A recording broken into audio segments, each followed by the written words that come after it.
Tere! Täna alustame intervjuuga õpetaja Toomas Apitusega. Tere jõulu! Nii, missugune mulje on teile jäänud Varssavi keskkoolis?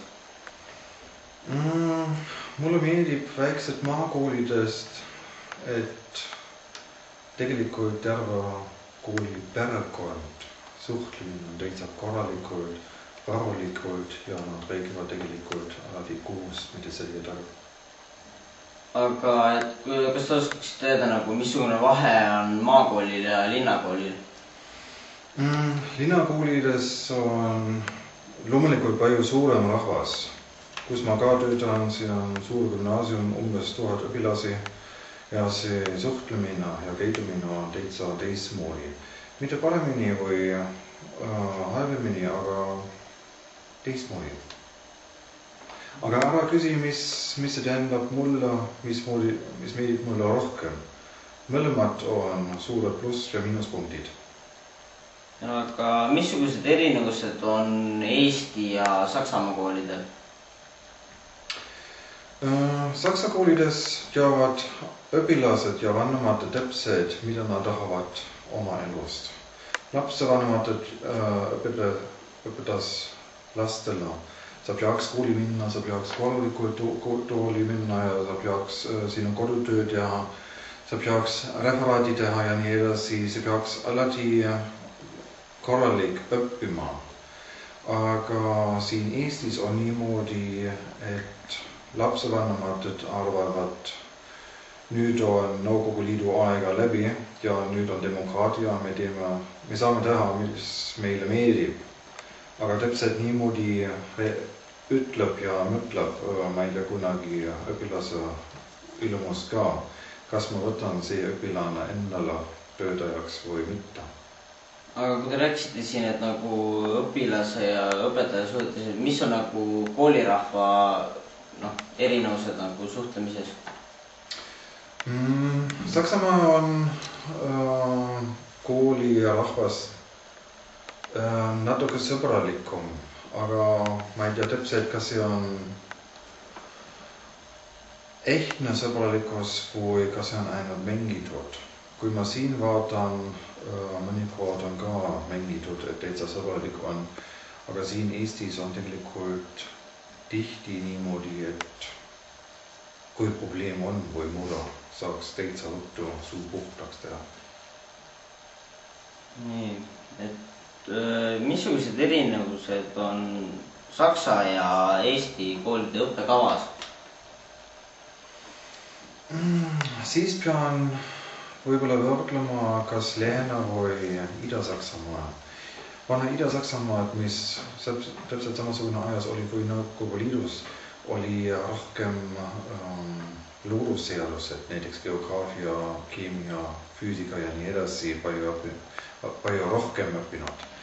Ja nüüd on rohkem keeled ja iseseisvus.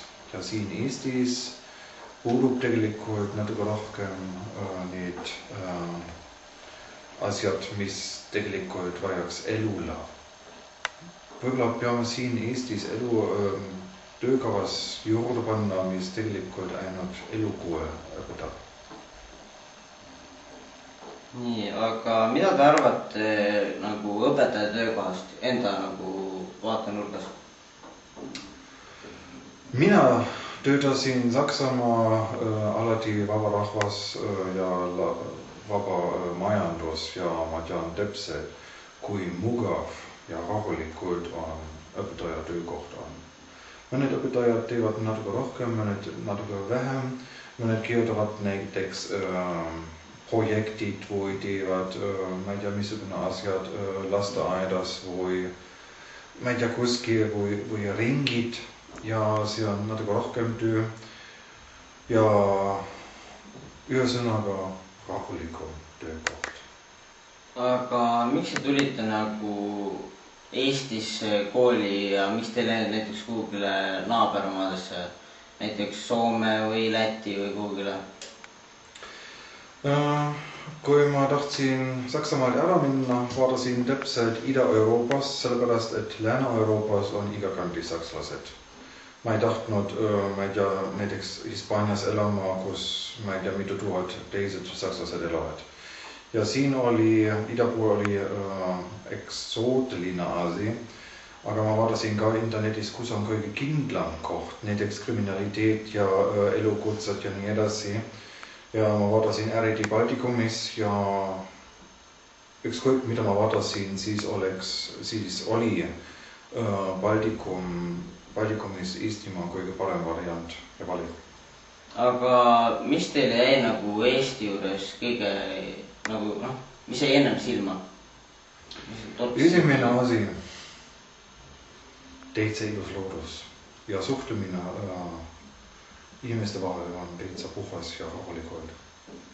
Aga kui teil oleks võimalus see tegevus nagu tagasi võtta, et te tulete Eestisse ja kas te praeguste kogemuste järgi tuleksite Eestisse ikkagi? Kindlasti jah, aga võib-olla natuke varem. Ma tulin 2002 siia ja võib-olla oleks, kui võimalik, hea võimalik näiteks 1995 tulla. Sellepärast see muutmine, vaatamine on täitsa huvitav ja ei tulnud mitte kunagi tagasi. Aga kui kaua teil läks aega, et hakata saama aru eesti keelest ja seda ise ka nagu hästi rääkima? Mõned sõnad, ma arvan, ei saa aru mitte kunagi ja grammatik on mõnikord nii ebaloogiline ja nii imelik, et ei saa aru mõned asjad, näiteks seadustekstid või meditsiiniline tekstid mitte kunagi. Aga põhimõtteliselt, ma arvan, umbes 4 aastat. Aga kuna te tegelikult olete ju elektroonikaalase haridusega, aga kui teil on elektroonikaalane haridus, miks te tulite just õpetajaks siia? Ma töötasin mitte ainult elektroonika, ma töötasin palju asjadega kliendiga. Ja siis viimased 2 aastat õpetasin managerid ja tehnilised direktorid ja see oli umbes täiskasvanute kool, aga mitte tavaline, kus noored tulevad. See oli alati kõrge astme eriline asi. Näiteks kui tehniline direktor või manager ütles, me peame seda teha või teised asjad osta või ma ei tea mis veel, siis peaks alati kooli minna, mida ma tahan, mida ma pean keskima, mida ma tahan ootama ja nii edasi. Ja siis, kui ma tulin ja vaatasin siin ümber ja nägin igakantist, et saksa keel on täitsa vajalik, sellepärast me oleme nüüd Euroopa Liidus. Inglise keel on nii kui naa. Ma vaatan inglise keeles näiteks telekas, kuulen raadiost ja nii edasi. Aga saksa keel on ka täitsa vajalik, sellepärast et umbes 100 miljonit inimesed Euroopas räägivad saksa keel. Nii, aga kuna me küsime teie käest ühe küsimuse, kuna teie olete nagu neutraalne selles mõttes, et te ei ole ei venelane, te ei ole ei eestlane, te olete selles mõttes nagu neutraalne vaatanurk. Et mida te arvate Eestis elavatest venelastest?